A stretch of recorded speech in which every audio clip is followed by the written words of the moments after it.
Good day, another repair tayo mga ka-offer. So meron tayong GBC CRT TV. So ayan, ang problema niya, namamatay daw sabi ni sir, tapos maalon yung display. Nabubuhay naman siya kaya lang namamatay. So ayan, try natin.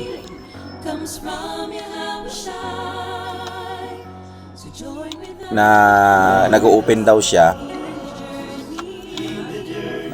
Parang yung display niya yung parang nahanginan daw, or kung sa dagat maalon ng konti yung display niya. So yan ang titingnan natin. Ayun, nabuhay siya.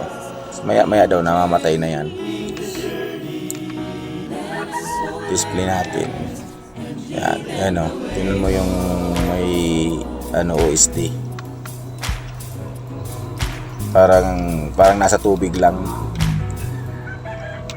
So yan ang titingnan natin kung ano ang problema niya. So bubuksan na natin yan. So maraming salamat pala kay Sir Hill, Mark Hill ng Calbayog, may Lipot, Albay. So ayan ang problema niya. May nakita tayo kaagad na loaded na filter capacitor. So papalitan natin yan muna, tapos titingnan natin kung ano ang magiging niya sa display niya. So malamang din may connected yan sa yung parang umaalon, kasi sa filter yan sa primary yan. So kapag mahina na yan, ganun talaga ang nagiging resulta ng iba. Pero ito sa sitwasyon dito, yun talaga ang dahilan.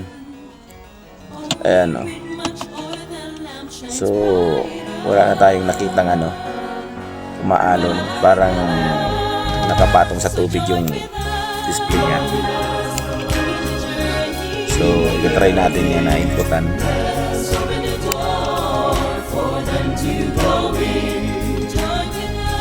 Yan, malinaw na siya. Ayan, wala na yung makikita mo sa kanto ng TV na may tumataas yan. Diyan, wala na. So okay na yan.